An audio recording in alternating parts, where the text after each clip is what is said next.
Happy Friday, everyone, as we go live here. And we are now live over on Instagram and everywhere that we need to be. Do you mind closing the blinds? Can we go ahead and do it after all? Do a little thing where we close them and stuff. I don't know if you've done that before. I just kind of fold them together there. Thank you. Just so everyone, yeah, exactly. Just so people know that we're in here, we're doing this. We try to do a show live every day, everybody. So bring you some great news, some things that are going on around the country. It's our Friday show. We've got a special guest that is going to be coming in here in just about an hour. And so I'm going to make the local show, or I should say the news and event show, a little bit shorter today. Only going to run for a max of about 25 to 30 minutes. Doesn't mean we don't have some great stories here for you, because we absolutely do. It's a Friday. Thank you for spending your time with us, and we want to make it valuable. Let's jump in to our first story. I don't know if you knew this, Anthony, but if you're 18, you can't gamble, but you can invest in future events. And there really is only one difference in here, and that's between investing and gambling. It is the gambling loophole that people are talking about right now. This story is being brought to us by CNN Business, and it's talking about the fact that 18-year-olds are using markets like Kalshi and Polymarket as financial exchanges to go on there and, well, let's say wager on sports elections, award shows, things that are going to happen like the election of the next president, which is bypassing the 21 and up rule that you see in sports books and casinos around the country. Now, why does this matter? Well, because what addiction experts are saying is that the feeling, the high, the dopamine hit that people are getting from these investment sites like a Kalshi or a Polymarket is the same dopamine hit and addiction that individuals get when it comes to gambling. And so we have an emerging public health crisis today that is not being talked about because it's under the guise of financial investments. And so I dug a little bit deeper into this one, Anthony, because I wanted to be clear about two things. Number one, I'm no financial advisor. Nothing we say on this show should ever be used as financial advice. Boom, said it. But here's the only difference that we were able to find in this entire thing. It's how you label the risk that you're going to take. It's simply as that. If you walk into a casino, you can wager on the Chiefs, whether they are going to win their next game or not. You go onto a Polymarket, you can actually invest in a future event to decide if that event is going to happen. And that this fine line between how we label something under a financial market or as gambling under a casino or sports book is the difference that is being worked out in the court system right now. There are a number of different states that are fighting this, but one way or the other, to see if this should be allowed for people that are 18 years old. Some of the states right now where you're seeing this happen are states like Illinois, Connecticut, and Arizona that are stopping, so the DOJ is actually suing states like Illinois, Connecticut, Arizona to stop them from enforcing gambling laws. And most experts think it's going to end up in the Supreme Court. I want to talk about why this story matters so much, because I think it's a very number one, it's a very underserved addiction that many people have. It's gambling. People talk about alcohol, people talk about drugs, things like that, but nobody talks about gambling. And it shows up in a very negative way, and it can show up in a very powerful way within people's companies, lives, relationships. And I see this and I think to myself, well, the one thing about it is that gambling has been somewhat difficult until the last couple of years with the introduction of sports online gambling. Now you can go to a sports book, something like a Hard Rock, download the app right to your phone, and you're betting within minutes. I mean, I have sat there before, Anthony, waiting for a game to start. I remember, and I had to upload. Oh, I went to my Hard Rock app. It needed to be updated it, and I was right back into gambling. This happens all the time across the country right now.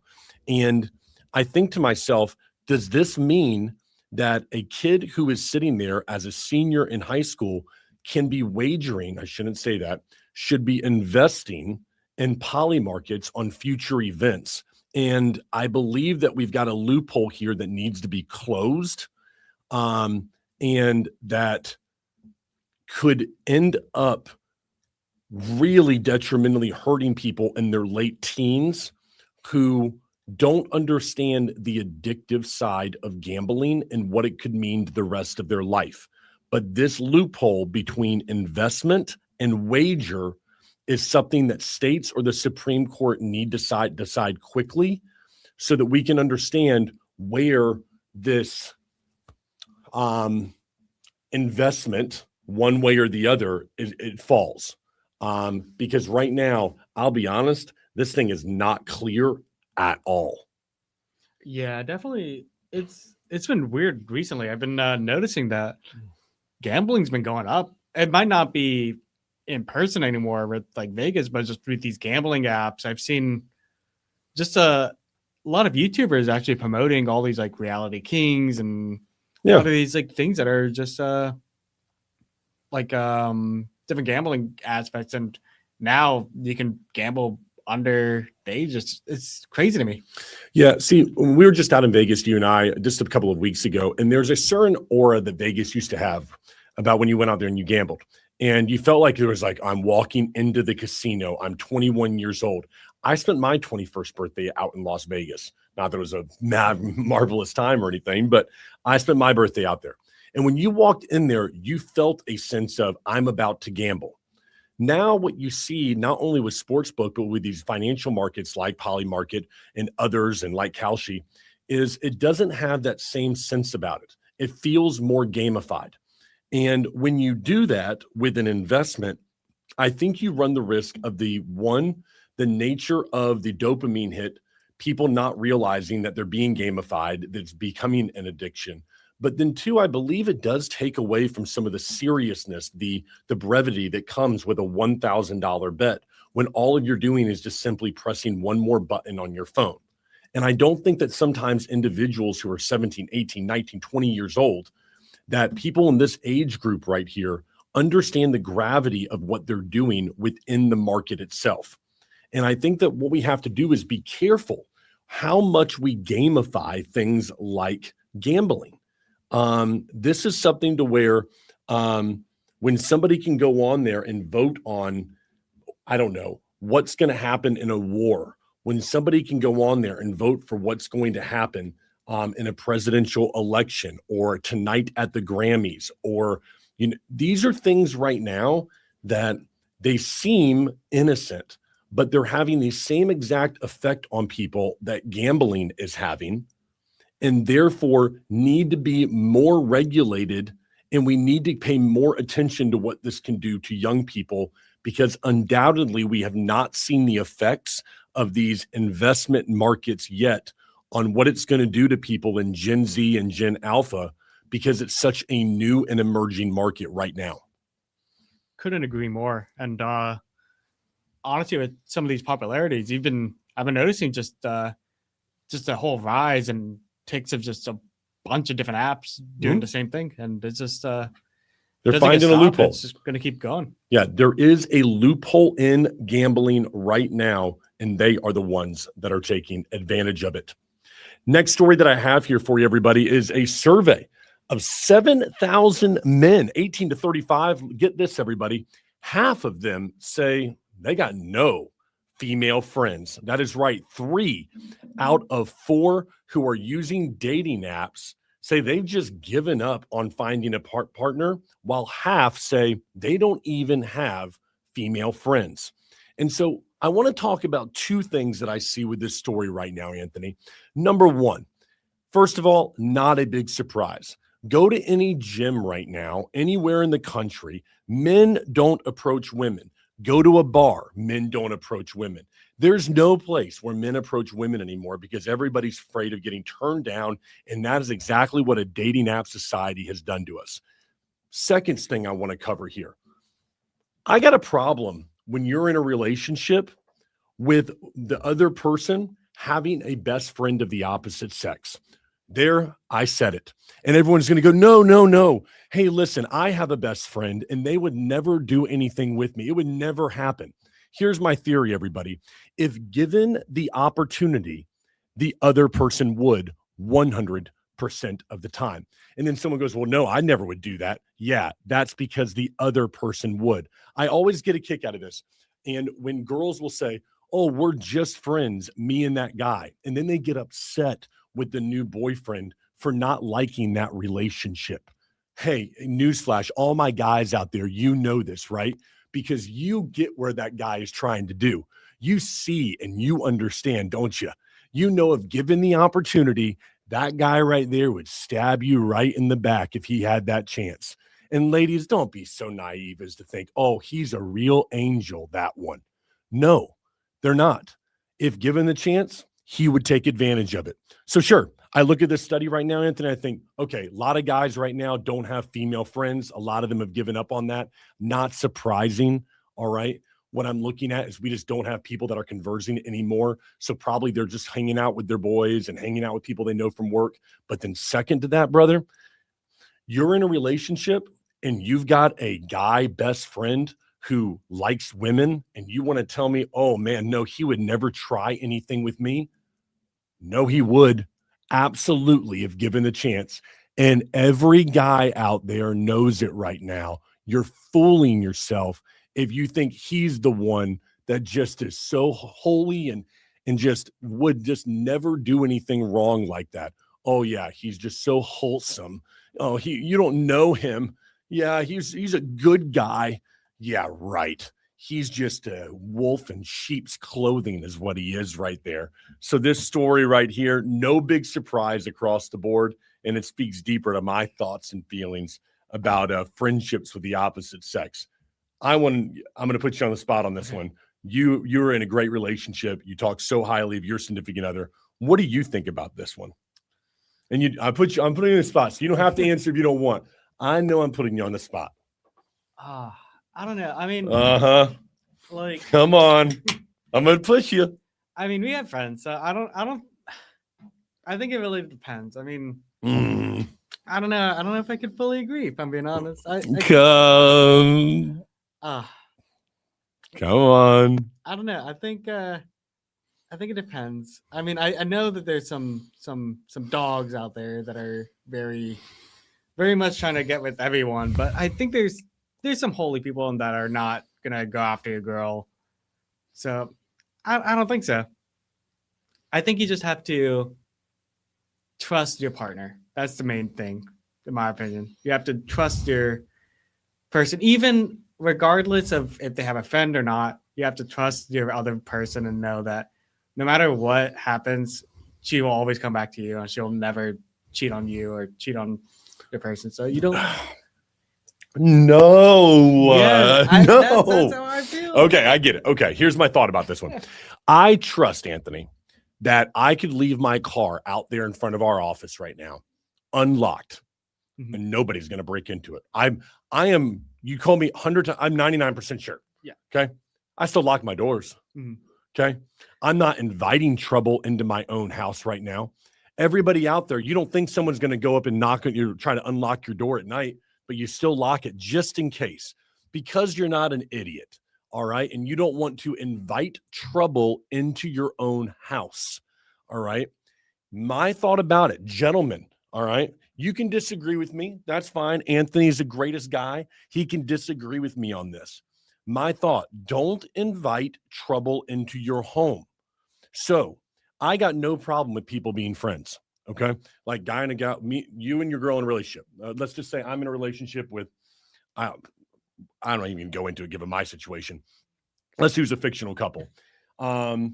Jeff and Amy are in a relationship together and they want to go out with, Jeff and Amy want to go out with Dylan and Brooke. All right, cool. Go out together. That's cool. Everyone's conversing and everyone's doing that. But if you don't think that Dylan and Amy having a close relationship while you two over here don't know each other is not a problem, it's an issue. All right. Because when the breakup happens and that one other person calls the other person, you need to make sure that one person goes, hey, I'm not involved with this. All right. But when you got that guy who wants to go, come on over here, cry on my shoulder. It's okay. No, he wasn't that great of a guy anyway. Oh, you know what? Let's go out and have some drinks. All right. You know what? We're fine. Man, stop. That guy's again wool and sheep's clothing. All right. And then what'll happen is you get into these relationships, Anthony, and then they go, no, he's a good guy. He would never try something like that. Or she's a good girl. She's not into me that way. If you're so naive as to think that. But most of the time it's coming from women who think a guy is just so nice because they've been friends for so long. No, he's waiting for his opportunity, is all that he's doing. And I'm telling you, people, men know that. There are certain guys you will meet and you'll go, no, I don't want you around that guy. That guy's trouble right there. I'm not talking about mutual friends, other couples you go out with, people you meet while you're out, right? I'm talking about guy best friend who is into other women. That guy's trouble.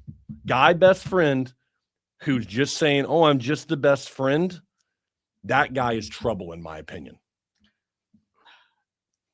I say it's hard and it's okay. So I'll give my point of view. Where it's like, okay, so there's friends where I can have, like, I'll have her be like, oh yeah, she's fine. I don't care. Like, okay, with that, like, I trust that person, and to my death too. Where okay. I trust that person. Okay. But even she understands. She's like, I won't go with this person alone. Like, I feel like something. So you know what? That's the type of person where it's like, okay, I'll have you go out with this person if you're with a bunch of girlfriends or whatever. I don't mind. But if it's alone, then it's different. It shouldn't be that. Yeah, never alone. Yeah. Right. Okay. And you also have to understand within a relationship the dynamic of the friendship and your position within that dynamic. Okay. So for instance, whose friend is that guy's? Is he your friend? If you and her break up, who's calling who? Is he calling you to make sure you're okay? No. He's calling her, consulting with her. She's talking to him about the problems you used to have and all the awful things you used to be. That's what's happening. And so what I'm saying here is just simply, men know this, that there are other guys that are snakes in the grass that women don't recognize off the bat and that they think are just being nice guys. Meanwhile, we look at it and go, no, stop. That guy's a snake in the grass. I can see it. Stop. Nope. I know you're. And then that starts into, oh, you don't get it. You're just jealous. You're just that. No, I know that guy because I can see he's a guy like me and I know what goes through my mind. Oh, are you that way? Is that how you are? That's how every guy is. I will say though too, I noticed too is that sometimes it can happen the opposite way too. Where it's like, sure it can. Like, oh, don't go out with this girl. Like, I could tell, and I've noticed too. It's like, oh, she's just being nice, and it's like, no, she's actually trying to. No, she wants you, Anthony. Yeah, so why don't you listen to your girl? All right. No, but I'm serious. You're right. I bet your girl's correct me if I'm wrong. Has she not told you? No, you're not going out with that girl. Yeah. Okay. I love that because I think she recognizes. I know what that is up to, right? I see through her crap over there. All right. She wants my attractive, successful, well-spoken guy. All right. That's what she wants over here. And you, on the other hand, you're like, I think she's, I don't think that way. But women can see something just like men can see something when they look at a guy and go, you ain't fooling me, bro. And I think that happens a lot right now. I love that. Let's move on to our next story because I know we have a few minutes, okay? The next story, I got to talk about this, man. When I saw this, it made my heart feel good. It is really good, Anthony, to be Elon Musk's best friend. We all need a guy like Mr. Antonio Gracias. I want to tell you this. I love it. Elon Musk was down and out on his luck. Rewind, 2008. Tesla, SpaceX, buried in debt. If you've ever heard the story, I mean, we're talking days away from complete bankruptcy and it not being what it is today. Elon Musk calls that time in his life just like awful. He was going to have a nervous breakdown. He had poured his PayPal fortune into 2 companies, and most people, well, everybody was thinking these things are going to fail. Not his best friend, Antonio. Antonio steps up and gives him $1 million to keep the companies alive. All right. He just believed in his best friend.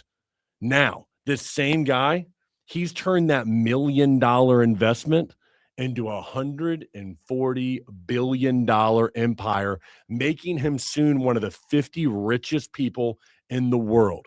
Why? Because he took a bet on his best friend when nobody else would. When everybody else was taking their chips off the table, his best friend said, I'm pushing the chips in on you right now, bro. And he now owns 7.3% of SpaceX. I love everything about this. I think that you just need one person in life to believe in you. And sometimes I'm going to tell you what I believe love is, Anthony, at times. It's when you have somebody in your life that is willing to believe in you more than you're willing to believe in yourself. And I got to venture a guess at that time, although Musk always strikes me as having a real bravado and pride in himself, that this man believed in him and his best friend and said, I'm going to double down on you. That's love. That's when it really counts. Everybody talks about being there for somebody. It's easy when the times are good, but it's real cool to be his best friend right now. But back in 2008, when everybody was saying, I won't invest in you, I don't think this is going to work. Yeah, you are a one-time wonder and everything with PayPal, but don't even try this whole electric thing and forget everything with space. There's one person who said, nah, man, I got your back right now. And I am so thrilled inside to see when a story like this works out for someone. Yeah, that's awesome. It's just awesome, man. Yeah. Take a bet on people. And I want to say that when you're looking at a company, everyone, when if you're lucky enough and fortunate enough to invest in companies I have in my life, sometimes it's not just a product. Sometimes you have to look at somebody and go, do you believe in their vision? Do you believe in their passion? Do you believe in their ability to execute on the idea, even if you don't believe in the idea? Yes, their numbers have to make sense, but there had to be something in this guy who goes, man, you don't know my best friend. You don't know this guy is not going to fail. And there are some people like that where you look at them and you go, man, I'm taking my chance on this dude. All right. This is the horse I want to put my bet in on. And when you look at companies that you're going to invest in, or you look for people that you're going to hire, sometimes you can't just look at a resume and numbers on a spreadsheet. There have been countless times, and as we interview people, that I will sit across my desk and I'll just, okay, man, you got all the qualifications. You can check all the boxes right there. Talk to me a little bit about this. Walk me through this with you. And I like to do scenarios with people. Man, it's Monday morning. You've had a crappy weekend. We got this, and this going on. Talk to me a little bit about how you would approach that Monday morning when you walk in. I want to see how somebody thinks. I want to see the person that they are. That's just my approach. But this Antonio guy took a bet on a great person who was a great friend, and it was a great success for him. And to me, that is something worth applauding, and it's great news heading into the weekend. Yep. We have two more stories here for you, everybody. The first one, NVIDIA's CEO is making a plea to blue-collar workers that you are the future. Just a couple of days ago, Mr. Jensen, CEO over there at NVIDIA, told a graduating class of electrician, plumbers, iron workers, and builders, quote, "This is your time." The NVIDIA CEO surprised people with this. As everybody knows, he's always been more of the AI guy. Obviously, the chips are what is fueling the AI revolution that we are in right now. But he pointed to two reasons that blue-collar workers have to be excited right now. Number one, the infrastructure that it takes to build the data centers and everything to run AI. This year, it is estimated there'll be an investment of $700 billion into AI infrastructure. These are going to be the buildings that hold the data centers, the pipes that need to run water to cool all of this stuff, the buildings that need to be built, the floors that need to be laid for it. All of this opens up a new area that was not available to us just a couple of years ago for construction to be involved with. The second thing he said is because there is such a exodus from white collar jobs like programming and others from companies like Meta and Oracle and countless others that we've seen on the show, that right now there's a huge opportunity within the blue collar space to get great talent and to be able to scale without the cost. These two things make a blue collar business right now optimal to succeed in the next 36 months if somebody does things the right way. We work with blue collar businesses every single day That's all Blue Collar Media Group is the name of my company, everyone, if you didn't know. And I love when I see somebody who's giving legitimacy to the fact that it's not a time to panic if you're in blue collar because of AI. It's a time to look at the shifting of the market and the way that we do things and how we're going to build, what we are going to build as a community, the types of building that we're going to have. And infrastructure is changing, but it doesn't mean that jobs are disappearing. It means that we're having to adjust and change to what's in front of us in a new world of AI. Just like when the internet came, just like when the tractor or the car was invented, there will be new jobs and new areas of growth while we leave others behind. Big shout out to NVIDIA here. I love what he's saying here and couldn't agree more with it. Yeah, definitely agree. And just from everything we've been seeing just the past couple of weeks, it's been the same trend. Just saying it. He's just saying it. By the way, we could have done 2 other stories today about layoffs. There were I got 2 other ones about thousands upon thousands of layoffs from companies. Let me make a guess. Another tech job. Yeah. Every day we could do a story every single day about tech jobs being laid off because of AI. I think we do like 1 a week because we're just so tired of seeing them, unless it's a big one that people know. But every single tech company is laying off people, and they're doing it multiple times. Some of them now are announcing, I was reading it again, most are announcing they're just going to say, we're going to be laying people off over the next 6 months. Just heads up, everybody, because they understand they're going to be, and they just don't want to make the headlines anymore. And again, it's not even because they're not profitable. Like that one company, they're just like, oh, why? Cloudflare. Yeah. It was Cloudflare. Cloudflare came back with their most profitable quarter they've had in the company's history, and then went ahead and laid off thousands of people right there. It's like, okay, because they understand that to remain profitable, they're going to have to continue to evolve. Mm-hmm. We could do a story every day about it, but it just becomes so repetitive and downing right now. But nobody's talking about what NVIDIA is talking about there, which are the jobs that are being created from the AI boom and where these people are going to go. So big opportunities ahead in the space of blue collar. And as these white collar guys filter the way over, they're going to make these companies more efficient. And I'm very excited about what I see in the future right there. Yep. Last story of the day is a new one. This one coming out of Cape Canaveral, everybody, on Florida's East Coast. Just this morning, Friday morning, we got a huge explosion. Jeff Bezos's company, the Blue Origin rocket, exploded in Cape Canaveral around 9 p.m. last night. So that's Thursday night going into Friday morning. The blast shook houses across the East Coast, moving into Cocoa Beach and New Glen. It was a fueled by methane and liquid oxygen. Something went wrong, and the explosion was massive. They are calling it the largest rocket explosion in U.S. history. And to date, it is the worst failure for the Blue Origin company. Now, everybody is accounted for. Everybody is safe. Bezos is saying right now it's too early to understand what happened. It was supposed to be carrying Amazon internet satellites up there. So I guess they could work more efficiently. But I want to talk about this because the fact is that when you're exploring, when you're pushing the envelope of human innovation, you are going to have stuff like this. I would be more worried if stuff like this was not happening, Anthony, because what that means is everybody's just playing it safe. I'm very happy, of course, I can say that because nobody was killed. But when we're talking about the going into space, moving rockets, we're talking about going around the moon. All of these things are becoming just common things that we speak about every day, which just years ago seemed like it was, fairy dust out there. But because of what Bezos and because of what Musk and the private space industry are doing, this stuff is now tangible and real to the average American to speak about. And when you do this stuff and you push the limits of human innovation, you're going to have these kinds of things happen. That's the price of failure is success. All right. And so what we have is nothing that would shock me. And in fact, it would shock me if this stuff was not happening. I know it makes news. I know it's going to be big because you're going to see the explosion right there. But think about it from the perspective of how amazing it is that we have these entrepreneurs who could literally be sitting on their yacht doing whatever they wanted to do in the middle of the Maldives right now and not caring about anything. But yet they're still out there trying to make something incredible, new, innovative, for the human race. They don't need to do that. You don't think Bezos could be sitting on the biggest yacht in the world right now, not caring about a darn thing?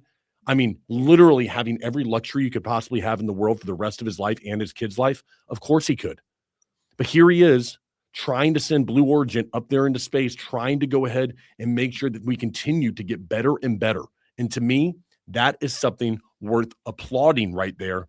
And I love the fact that you don't even have to be concerned with what they're going to do next. They're going to innovate, they're going to correct, and they're going to go back at it again. And that is what makes and that's what makes human innovation so very, very special. Yeah, honestly, that is I don't know if you saw the video. It's a big explosion. It's crazy.